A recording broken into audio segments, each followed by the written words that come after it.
The scent of antiseptic always reminded her of loss. Not the clean, clinical loss of tissues or time, but the kind that stripped a soul bare. Mrs. Hahn had never feared death.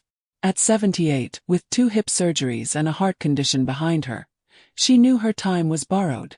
But nothing prepares you for the moment you cross the threshold, when everything you are unravels into a flat line. She remembered very little of the collapse. A vague tightness in her chest, a blurring of the corridor, the white ceramic tiles smeared with a strange kind of silence.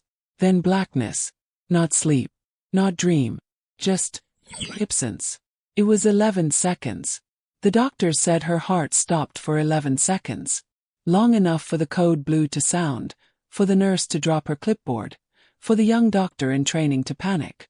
11 seconds of non-existence. When she came back, it wasn't to light or revelation. It was to the cold hum of machines, the sting of an 4 in her arm, and the subtle ache of disappointment. There was no one. No daughter holding her hand. No son-in-law pacing the room. No tearful voice whispering her name. The room was sterile in more ways than one. She turned her head toward the empty visitor's chair, once, then again, each time more desperate, as if the act of seeking could conjure presence. Days passed. She asked the nurse if anyone had called. They hadn't. She asked if anyone had visited. No one had. On the 3rd day, a junior nurse, clearly uncomfortable, handed her a folded note with a forced smile. She recognized her daughter Mai's handwriting immediately. 3 lines. Chuk mi mau ko. Mi si yu gin goi tue kondigi 12 gay. Wishing you a speedy recovery. You just rest. We're off on a 12-day vacation. That was it. No apology. No expression of concern. Not even the courtesy of a phone number. 12 days. Her fingers trembled as she folded the note back, a slow, deliberate motion, as if creasing it just right could hold together what little dignity she had left. 12 days in the ICU, surviving by machines, by strangers, by pure, obstinate will. Not one of them had even checked in. Not Mai, her firstborn, the one whose wedding she had paid for despite her own husband's debts. Not An, the youngest, the one she nursed through 2 miscarriages and 1 failed marriage. Not even Lam, her smug, ever-silent son-in-law, who always smiled just a little too tightly at her. They had gone to Maui, she later learned, from the television left on in the hospital room. Mai had tagged herself at a beachside resort. She wore a floppy hat, her arm wrapped around An's shoulders. Both grinning, frozen in mid-laughter, cocktail glasses raised high. Mrs. Hahn stared at that image for minutes. It wasn't the betrayal that hurt. It was the ease of their joy. The effortless way they had erased her. She lay there for the remaining days, not just healing from a cardiac event, but grieving the death of something more permanent. The illusion of family. Every beep of the monitor marked time not just of life regained, but of love withdrawn. Her mind drifted, sometimes to the soft lullabies she once hummed to Mai as a baby, sometimes to the nights she stayed awake stitching school uniforms, cooking double shifts, canceling her own appointments to care for theirs. She had always believed that sacrifice, given long enough, bore loyalty. But in that room, surrounded by indifferent machines and uncaring walls, she began to unlearn that belief. She began to see her children not as cruel, but simply ungrateful, indifferent, raised on love and bloated with it, until it became invisible. That realization didn't come with rage. It came with a quiet, shattering grief. On the 12th day, when the nurse helped her into a wheelchair and wheeled her toward the hospital exit, Mrs. Hahn stared straight ahead. The sun hit her face. Warm, indifferent, blinding. Somewhere on the other side of the world, her children were sipping coconut water on a beach, perhaps laughing at something shallow and forgettable. She didn't cry. She didn't speak. But something in her had already begun to shift. Not a resolution. Not yet. But a seed. Of distance. Clarity. And maybe, just maybe, of escape. The rain didn't fall that day. It drizzled, as if the sky itself lacked the energy to grieve properly. Mrs. Hahn sat on the old bench outside her ground-floor apartment, the vinyl grocery bag resting at her feet. Inside were simple things. A small carton of rice, a bag of dried anchovies, 2 bitter melons. Enough for 3 days, maybe 4 if she stretched it. She watched as water gathered in small cracks on the pavement, each droplet forming tiny, directionless rivers. She had always found beauty in stillness. But today, stillness felt suffocating. The betrayal had not come in one blow. No, it arrived slowly, layered in sweet tones and half-truths, until it became a full, undeniable wound. It began when she returned from the hospital. The keys no longer worked. She jiggled the doorknob once, twice, a third time. Confused. Then worried. Then humiliated. She knocked, thinking perhaps the locks had been changed accidentally. No one answered. She called Mai's phone, then Anne's. No replies. Finally a neighbor, a kind woman from 2 doors down, walked over and said gently, "I think they moved Chi-Han last week. 2 trucks. They didn't say much. Move.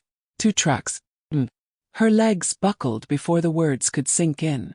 The neighbor helped her sit down, pressing a bottle of water into her hand, asking if there was anyone she could call.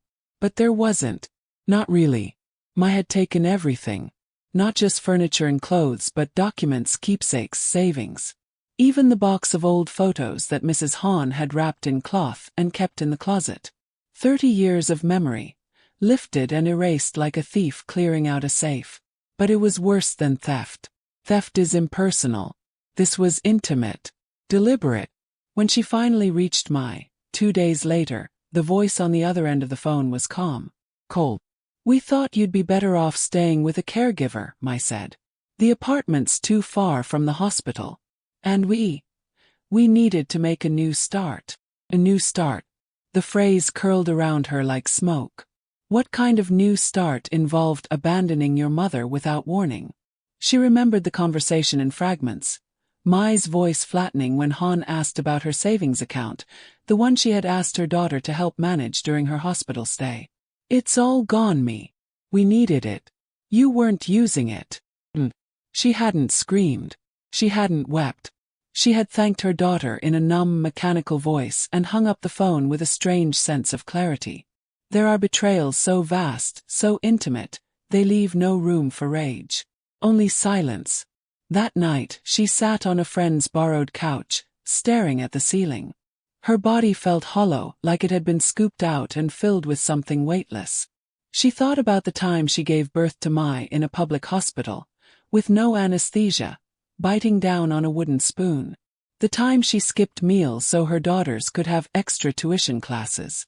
The 20 years she worked 2 jobs after her husband's death. She thought love was something you planted in others, and it would one day come back to shelter you. But she had been wrong. Love, it turned out, was not a promise. It was a risk.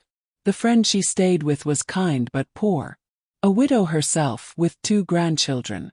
After a week, Mrs. Han offered to leave, not wanting to be a burden. She found a small room in a run-down building near the market. It smelled of damp wood and old paint, but it had a window, and that felt like enough. She kept to herself, bought the cheapest vegetables, brewed tea with dried orange peel, and stared out the window when the pain in her chest returned. The hospital had recommended a second surgery, but she knew she would never afford it. And even if she could, she no longer saw the point. What broke her was not the money, not even the homelessness. It was the silence. No apology ever came. Not from Mai. Not from An. Not from anyone. They had vanished like shadows fleeing from light, leaving her to stitch together a life from scraps. And still, part of her searched for excuses. Maybe they were overwhelmed. Maybe Mai had postpartum trauma. Maybe the husband manipulated them. But she knew better. She had taught her children how to speak, how to walk, how to live with decency. They had simply chosen not to remember. The only visitor she received was an elderly man named Ong Ba, who brought her a small bamboo mat and a bowl of congee one rainy morning. He had known her husband, he said, long ago. He didn't speak much. Just sat beside her, sipped his tea, and left when the rain stopped. It was that quiet kindness, unexpected, undemanding, that finally made her cry. Not out of sorrow. But out of sheer exhaustion, grief was no longer an event. It had become a place. And she was learning painfully how to live inside it. But buried somewhere beneath the ache, beneath the hospital lights, the locked doors, the vanished savings, was something sharper. Not hope. Not yet. But the early tremor of resolve. Because even broken hearts have edges. And hers had begun to sharpen. It started, as most awakenings do, not with anger but with a quiet refusal to die the way they had expected. Mrs. Hahn sat by the narrow window of her room, barefoot, wrapped in a sweater too big for her shoulders, her fingers curled around a chipped porcelain cup of weak green tea. The pain in her chest had dulled to a steady hum, like an old clock ticking inside her ribcage. She could live with it. What she couldn't live with was disappearing. There is a certain kind of cruelty that intends not just to hurt but to erase. That had been their final gift to her. Erasure. No obituary, no ceremony, not even a mention in passing. Just a quiet subtraction from their lives. She was meant to vanish like a line crossed out of a ledger. But the thing about women like her, the ones who had survived war, hunger, loneliness, and childbirth on concrete floors, was that they did not vanish quietly. She began walking again. Not far at first, just to the market and back, slowly, each step deliberate. Then farther, past the pharmacy, the noodle shop, the public school gate where children spilled out at midday. She watched them. The chaos, the laughter, the life that pulsed so freely. It reminded her of something she had once been part of. Something lost. And something worth reclaiming. Her hands still worked. A little slower, a little stiffer. But steady. So she began sewing again. She started with a single torn-out die she found abandoned in a giveaway box. Cleaned it. Restitched the sleeves. Reinforced the collar. Then added a delicate line of embroidery along the hem. Just a wisp of cloud and moon, simple but careful. She hung it outside her room on a string and left a note. For sale. 80,000 and handmade. It sold within the hour. Word spread. There was a hunger for beauty in the world, even among the poor. A craving for something touched by care. So she kept going. She repurposed old fabric, made cushion covers, baby shoes, repaired uniforms. The market women called her Bahan Quixote. Clever hands. She said little, but her eyes watched everything. People spoke more freely when they thought you were old and invisible. And that, she found, was her new power. She learned things. That her son-in-law had started a new business. With her money. That Mai was now posting filtered photos of their dream home, in a gated community.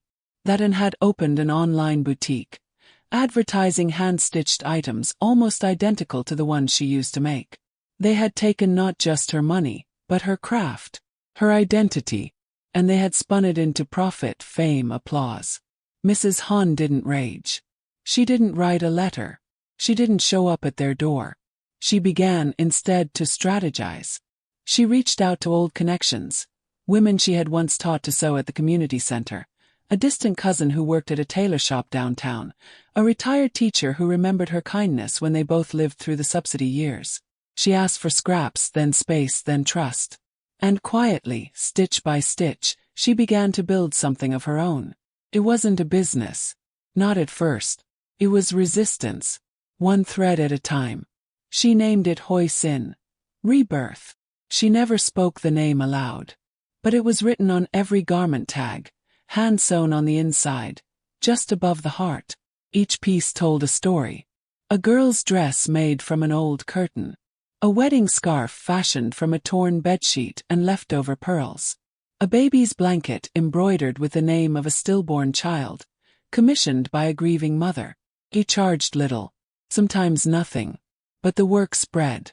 One day, a young woman named Lai came looking for her. She had seen the embroidery on her cousin's Audai and wanted to learn. Not for money, Lai said. For myself. Others followed, 4 women, then 6, then more. Widows, dropouts, divorcees. Women who had been discarded the way she had. They came to learn. But they also came to be seen. And in them, Han saw fragments of herself. She taught them quietly, patiently. Not just how to sew but how to endure, how to look betrayal in the eye and not flinch. They called her Mahan, and when they laughed together, something loosened in her chest. Not forgiveness. That would take more time. But something close to peace. It was around then that a boutique owner, well known in the city, discovered Hoi Sin. She wanted to place a bulk order, rebrand it, sell it under her label. Mrs. Han declined with a smile that didn't reach her eyes. "I don't sew for shelves," she said. "I sew for stories." Still, her name began to spread, underground mostly. A whisper between women who had known pain and wanted to wear healing on their skin. She wasn't rich. But she had enough. More than that, she had returned to herself.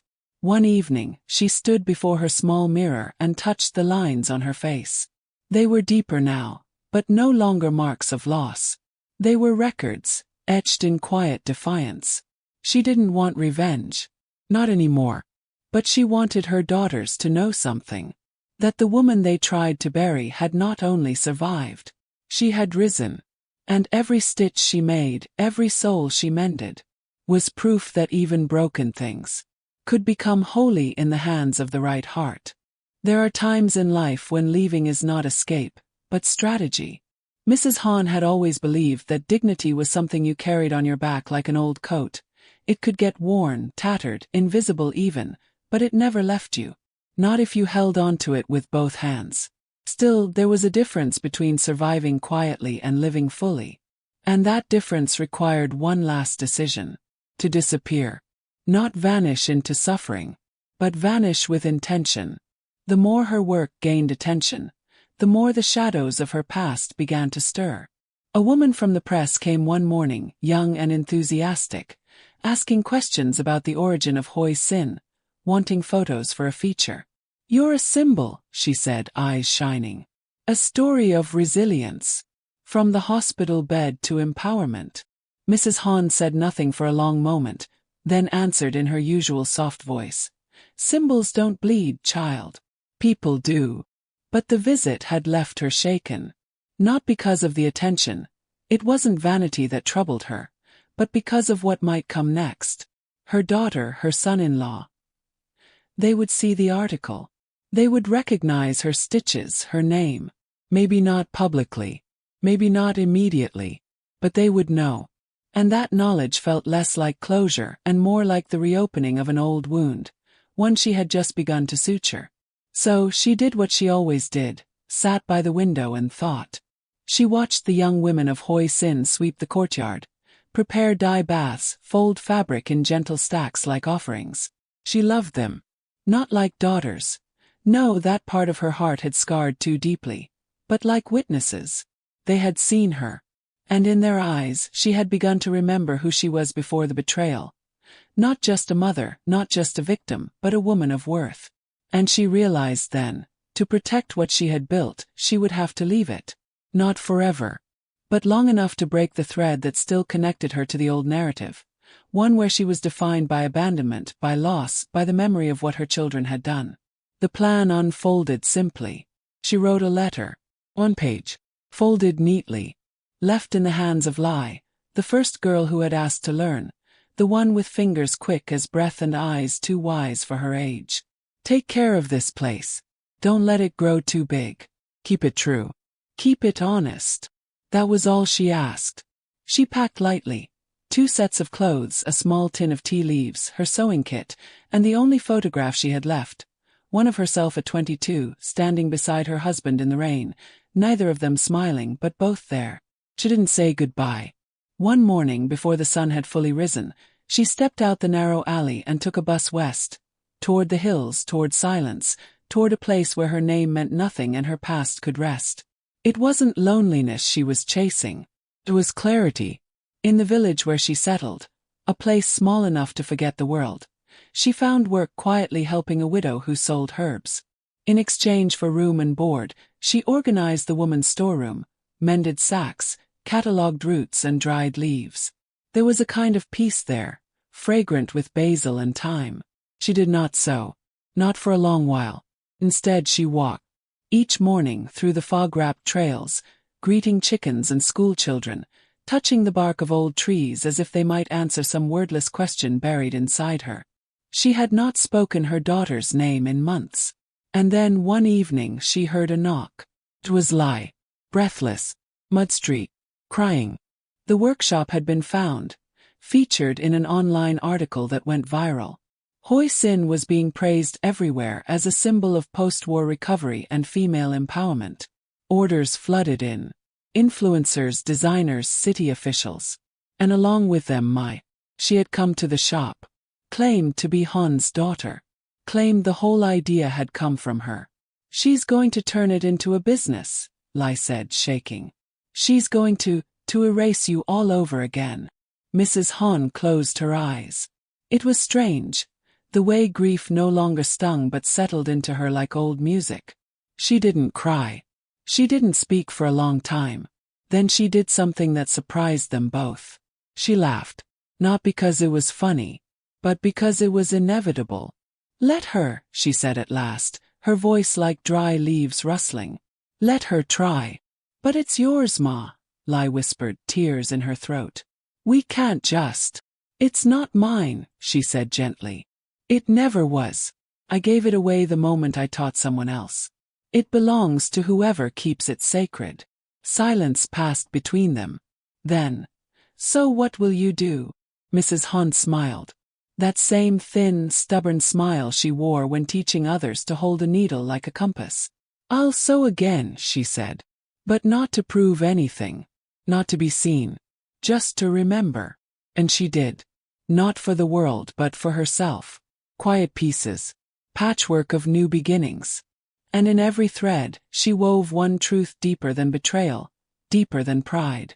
That some disappear not to hide, but to return whole. The first morning in the marsh town felt like stepping into a painting still wet with possibility. Mist drifted over the water, softening every edge, turning even the rusted shrimp boats into half-remembered dreams.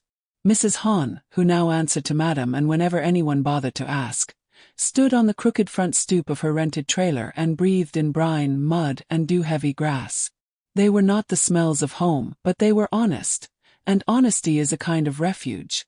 She had been here barely 3 weeks, long enough for routine to root itself in muscle memory, not long enough for the past to loosen its grip entirely.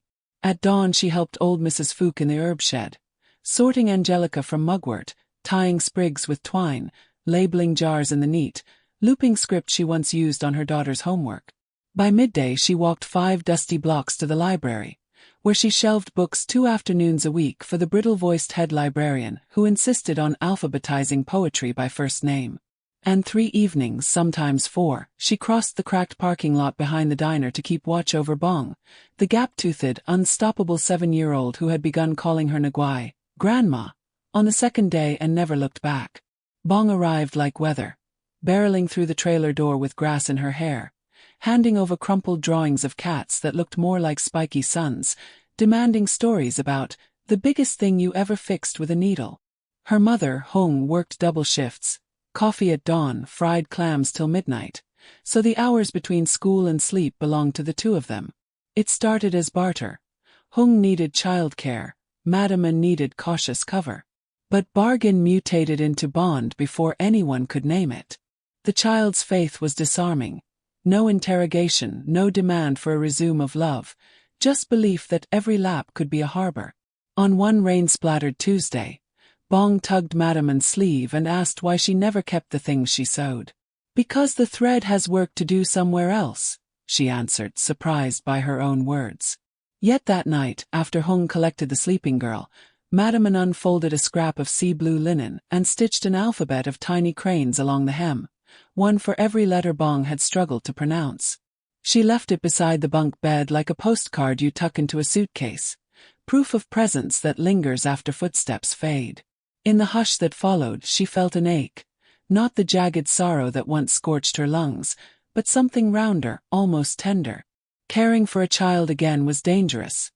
Affection could reopen old wounds, and memory had teeth. Still, each time Bong squealed, "Nguai, watch me," and leapt from porch step to puddle, another brittle shard inside and softened.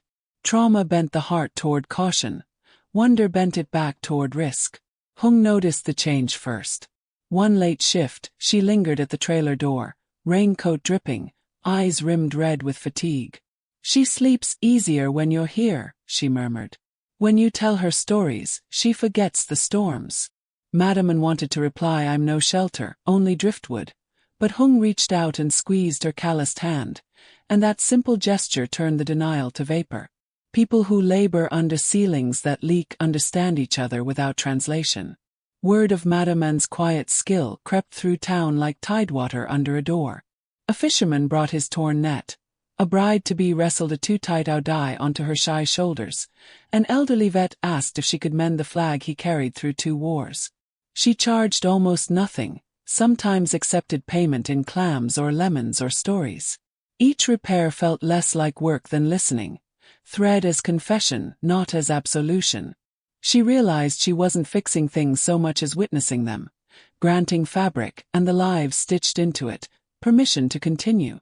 One evening, as marsh frogs sang and mosquitoes wove drunken circles beneath the porch light, Bong crawled into her lap clutching the blue crane cloth. "Nguai," she whispered. "Me says you were a teacher. Will you teach me the secret of never being afraid?" Madam N's chest tightened. She could have used an easy answer. Eat your vegetables, say your prayers, keep matches in a dry tin. But fear, she knew, was a shadow that learned your name early and seldom forgot it. Instead, she guided the child's fingers to the cloth. "Look," she said, tracing the birds. "Every stitch is a step, and every step is small. You sew enough small steps, fear has no room to land." Bong considered this, brow furrowed, then nodded with the solemnity only children can summon. Lesson finished, she fell asleep against the older woman's shoulder, breathing the faint scent of jasmine salve. Later that night, alone with the hush, Madam N poured tea and opened the worn ledger where she once tracked passwords. On an empty page she wrote a new inventory. 1 rented trailer. 1 borrowed stove. 1 herb shed. 1 child's trust. 1 woman's quiet heart still beating. When she finished, she closed the book and felt something shift. Not the fierce resolve that had driven her flight, nor the brittle vigilance that kept her hidden, but a slow-growing acceptance that home is not a place. It is an act. A verb, not a noun. To home someone is to hold them in the light, even when the light is small. The past had not forgiven her, and she had not forgiven it. But here, in the damp glow of the marsh, she had found a future unclaimed by those who once rewrote her worth. The world might discover her again. Headlines, gossip, condemnation, but they would be chasing an echo.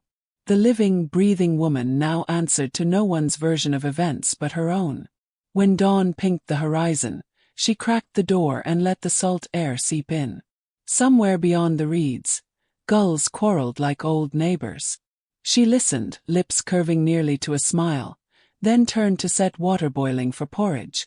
In the next room, small feet hit the floor with thuds of anticipation. Another day beginning. Another story to stitch. And the coat of dignity on her shoulders felt a little less tattered, a little more like armor, mended by the gentle hands of a child who believed Grandma was the highest name a woman could wear. Outside, the mist lifted. Inside, Madam N took up her needle and vowed, quietly, fiercely, that this time the thread would hold. It began with a knock. Not the hesitant kind that asked permission, but a firm, practiced rhythm that knew the weight of secrets and didn't care to wait. Madam N was mending a hem, Bong's school dress again, torn from a heroic climb up the old fig tree, when the sound broke through the hush of late afternoon. Her hands paused mid-stitch. The tea on the table had gone cold. Outside, the marsh wind had stilled. When she opened the door, the past stepped in wearing polished shoes and a city haircut. Detective Leem was older than she remembered, but not by much. Still had that look of someone who read people faster than reports. His badge hung discreetly on his belt, as if even it were unsure about being here. "I need to ask you a few questions," he said without a greeting. She didn't invite him in, but he entered anyway, eyes scanning the trailer like a crime scene. "You're a difficult woman to track, Madam Han." She didn't flinch at the old name, but she didn't offer it either. "I go byin' now. There's tea if you want it." "Cold." He declined. "Course." People like him didn't come for tea. He came for truth, or pieces of it he could carry back and hang on someone's wall as proof that something had finally unraveled. There's been movement back in Fanjong, he said. Old case reopened.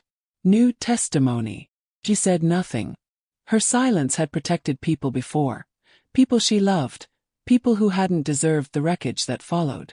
Liam pulled a folder from his coat and laid it flat on the table. The hospital incident, the missing records, your disappearance. Someone started asking questions that don't go away this time. And now your name surfaced again. Different place, same tremors. She wanted to laugh. Not at him, but at the cruel, cyclical absurdity of fate. Years she'd spent stitching lives back together. And now hers was being pulled at the seams by paper and ink. I didn't kill my husband, she said at last, voice quiet. And I didn't run because I was guilty. I ran because I was tired of screaming into locked doors. He didn't respond, just turned a page, revealing a photograph. Blurry, taken from afar, but it was her. Holding Bong's hand near the pier. Someone sent this to the papers. An exhale slipped from her lungs. That photograph wasn't evidence. It was threat, disguised as exposure. She knew this pattern. What frightened them wasn't her presence. It was her peace. I have a granddaughter now, she said, tone steady but lined with something raw. Not by blood, but in every way that counts. I won't let her be collateral in a war she never started. Liam's gaze softened for the first time. You were a nurse, he said. One of the best. Remember. So does my sister. You saved her boy's life once. She looked up surprised. That memory had been buried under so many darker ones. You think hiding helped, he asked. You think silence protected the people you left behind. Your daughters. They thought you were dead. A knife twisted in her. She'd written letters, burned most before posting. She thought anonymity was mercy. Perhaps it had only been cowardice in finer clothes. There are people who still care about what happened, he added. People willing to hear you out now. But the choice has to come from you. The next silence wasn't born from fear. It was calculation. The weight of risk versus the breath of truth. Outside, Bong's laughter rang through the cracked window as she played with the neighbor's boy. That sound, wild and clean, broke something open inside her. Maybe some truths needed to be heard, not because they cleared your name, but because they gave shape to your scars. I'll talk, she said finally. On one condition. Liam raised an eyebrow. You protect the girl. You don't drag her into this. He nodded once, sharp and deliberate. You have my word. Later that night, after Bong fell asleep tangled in blankets and dreams, and opened the box beneath her bed, the one she hadn't touched in 8 years. Inside were 3 letters, folded but unsent, all addressed to the same name. Min, her eldest daughter. Each one a different version of an apology, none of them brave enough to be mailed. She read the last one in the dim light and cried for a woman she once was, for the mother she hadn't had the right to be, for the child who grew up without answers. But dawn was coming. Tomorrow she would go to the town hall and speak. Not for redemption, not even for vindication, but because silence had outlived its usefulness. Secrets rot in the dark. It was time to let the light in, no matter how harsh it might be. And if the world chose to shame her again, so be it. This time she would not disappear. This time she would stay.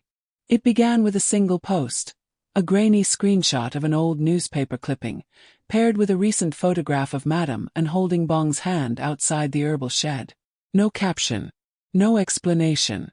Just 2 images side by side, as though the pixels themselves were enough to condemn. Within an hour, it had been shared more than 4,000 times. By morning, her name was trending on local hashtags. Hashtag Nurse of Shadows. Hashtag Runaway Mother. Hashtag Marshghost. A decade of silence unraveled in a matter of hours. Her face, once anonymous in this coastal town, was now plastered across comment threads soaked in speculation and bile. And in a condo 2 cities away, Min scrolled through the storm. She hadn't slept. Her phone had started vibrating just after midnight. Cousins, ex-classmates, even her former thesis advisor had forwarded the image with questions she couldn't answer. She stared at the woman in the photo, unsure whether she wanted to reach out or erase her screen entirely. "It can't be her," she whispered, even though her throat knew better. There was a tilt to the woman's shoulders, a way her fingers curled around the child's wrist, not possessive but protective, that mirrored her own. Her husband, Tuan, said nothing as he poured coffee. He knew this kind of grief, the slow dismembering of what you thought had been laid to rest. Online, the narrative was already being written without them. She faked her husband's death. She abandoned her children. She's manipulating that new family too. The court of public opinion had no use for nuance, and no appetite for mercy.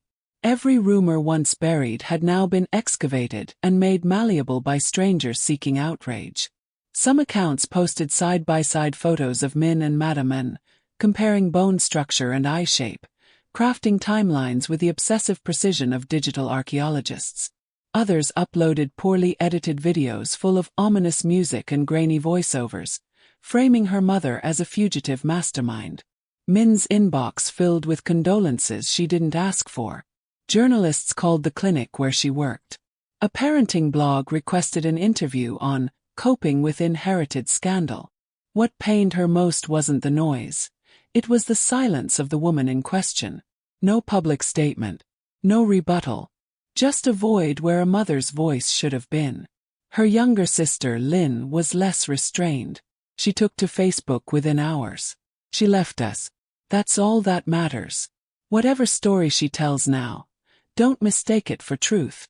That post alone got over 10,000 likes. People loved pain served with clarity. Lynn had always been better at packaging trauma. But Min, she remembered things differently. The quiet nights in their old apartment when their mother would hum lullabies while applying balm to their mosquito bites. The way she folded their socks in perfect threes, like it was sacred geometry. The night she disappeared, Min hadn't cried. She just waited. For months, then years. And now, through a viral storm, the waiting had ended. Not with a letter, not with an apology, but with the sudden weight of visibility. Min felt exposed, as if someone had peeled the skin back from her life and asked the world to decide whether it deserved sympathy or scorn. In the marsh town, Madam N stayed inside for days. Not out of fear but to protect the child. Bong didn't understand hashtags or hate. She only noticed that Nguai no longer went to the market with her, that her laughter in the evenings was a little too quiet. Hung, the mother of the girl who called N grandma, had seen the posts too. Her first reaction had been fury. Not because N lied, but because the world had trespassed into the soft corner of their lives with dirty boots and loud mouths. "You should have told me," Hung said one evening, voice shaking not from anger, but from betrayal. And nodded, tears clinging to the rim of her eyes. "I thought I could outrun it," she whispered. Hung looked away. "You're not the only one who's been running."